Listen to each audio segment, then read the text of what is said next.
I've experienced a few really major and some traumatic life changes over the past 15 years, as I'm sure you have as well. But what really surprised me was how these changes, which ranged from suddenly being single to being retrenched to moving across the country, not only impacted the big picture of my life, but also started shifting my perspective and approach towards other things, stuff I considered totally unrelated to the original event. Join me as I share how life's curveballs can sometimes spark other unexpected and inspiring transformations. I'm the Forest Fairy. Welcome to my corner of the woods where I'm rebuilding, revamping, redesigning a magical life and hopefully inspire you to gather your own fairy dust. Hello everyone, I hope you're having a fabulous week. Summer is here, and the one thing I've found is that the seasons carry on regardless of what is going on in our lives and the world. At some time or other, all of us go through a major life change. Something like divorce, bereavement, illness, retirement, a new job, a loss of a job, marriage, and even an empty nest. Many of these events fall under what is known as the top 10 life event stressors. And although they're not all bad, so to speak, they do have a profound impact on our lives. But today I'm not going to be chatting about these big events per se, their impact or how we should deal with them.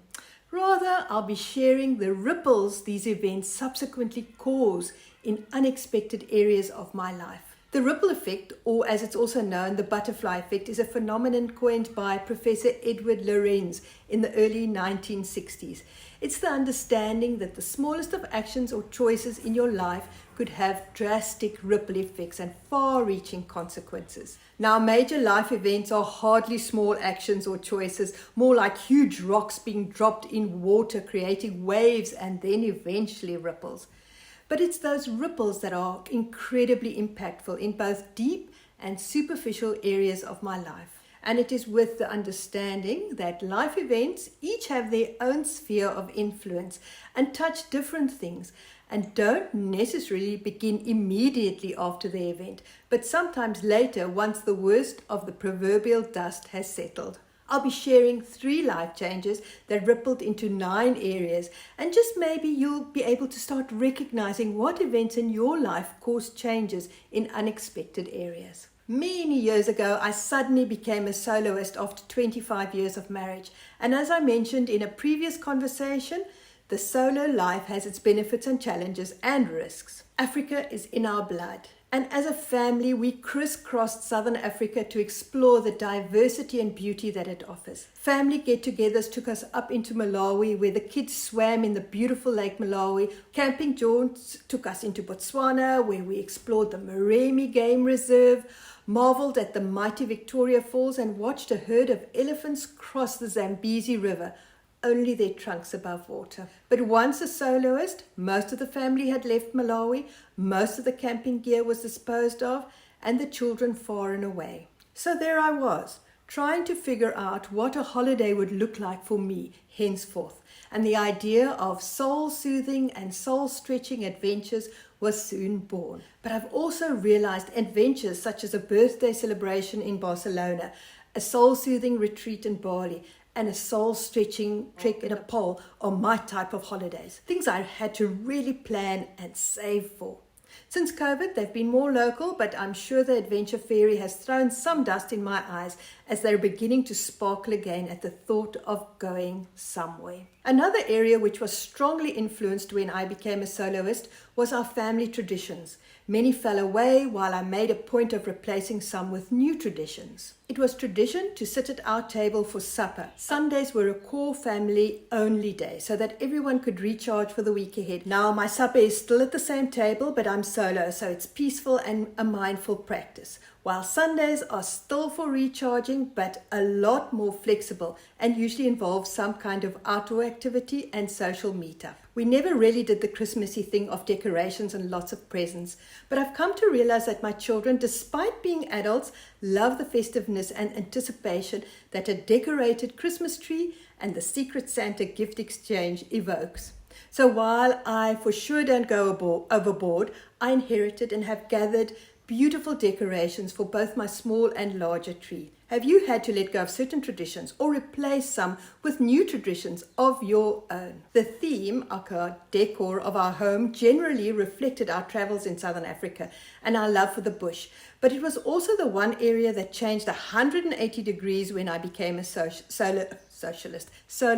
It wasn't that I disliked the decor. Some items like the masks, the wood carvings and the artwork were of the most incredible handiwork, but it had all become tired after 20 years and with the replacement of major items, so the decor style changed. But this is already 15 years ago, and with the recent emptying of my storage unit, I again find myself looking around and wondering, what kind of style would this version of me enjoy? Who am I now in this space and phase, and how would this reflect in my home? I recently heard of a woman who had just gotten divorced, just diving in and repainting a room with a color she loved. This is an excellent example of how the life change of a divorce rippled out to her thinking about how she wanted her home to look, and started with a small action. Did your house style change after a life event?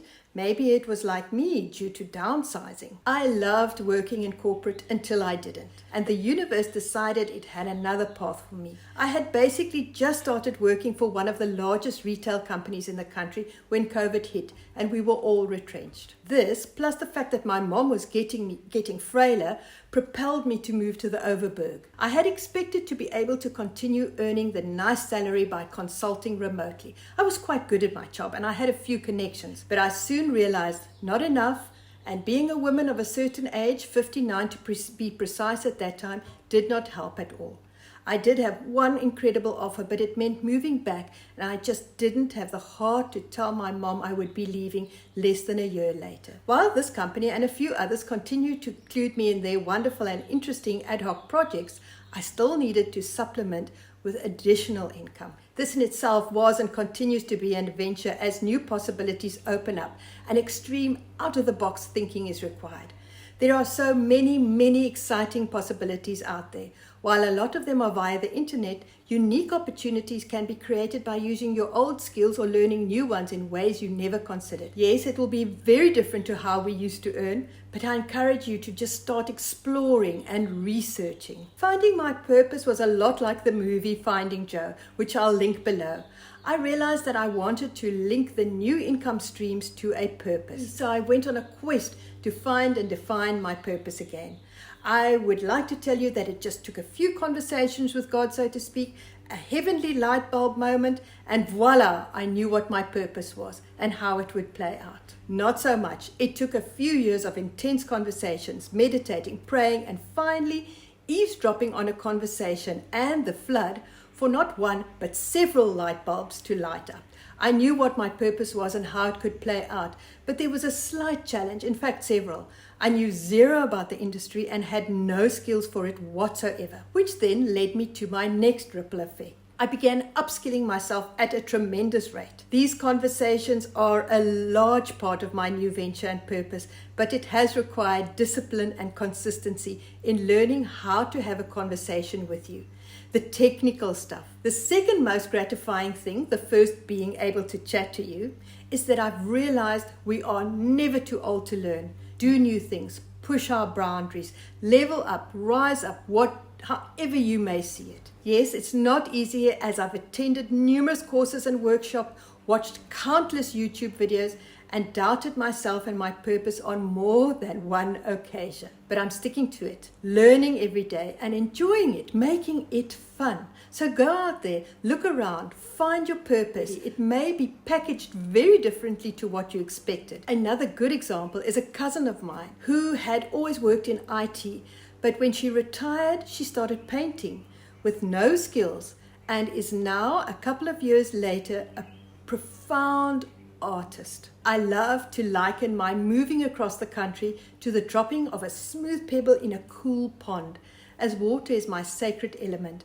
my cleanser of body and soul, and my go-to healing elixir. The proverbial beach that this event's first ripple washed up against was that of my health. All of a sudden, all the air that I breathed was crisply fresh and clean. In fact, this part of the country is famous for its champagne air, and in earlier decades, people were sent to convalesce. The constant wave action against the cliff caused iron-saturated oxygen, which holds health benefits, say the experts. This fresh air, combined with the fact that I was moving a lot more, has certainly made me more healthy and happier. I'm not athlete fit, and there is a lot of space for improvement, but I walk every morning, often pop up to some or other place in the village and swim when I can. And then I'm not even include the happy jigs, my form of the sun salutes, and the stretches as I clean my cottage.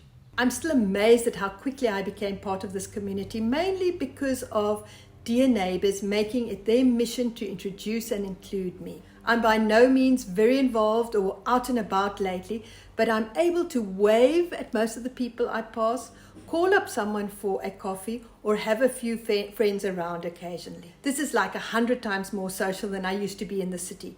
The move to the village, to the slower life, although mine is anything but slow, was the catalyst to getting me out and about and making new and wonderful friends. If you're feeling lonely or need some socializing, you may just enjoy the 2 conversations on friendship, why friends are vital for you and I, and the newbie's guide to finding your tribe. The third area that the move affected was what I was eating. Not in a no bread, no chocolate kind of way, but in a positive, kind way. In the city, I used to decide over the weekend what I would be eating the following week and then go shopping for the ingredients. Now I go to our local deli, which offers fresh local produce once a week, to stock up on the deliciousness. Not only do I now eat according to what's in season, but my footprint is a lot smaller, as only a small portion of what I consume is flown in or driven from somewhere else. Anyone else experience this or something similar? So there you have it, the 9 unexpected shifts that 3 of my major life changes affected. Has this got you thinking differently about your life events? In hindsight, can you identify the surprising shifts that occurred as a result of these rocks falling in your pond? If you enjoyed this conversation, you may relate to the one on how I lost my spark and the 5 ways I'm getting my fun and joy back. Wishing you a week filled with exciting ripples and, of course, sprinklings of fairy dust. Until next time, goodbye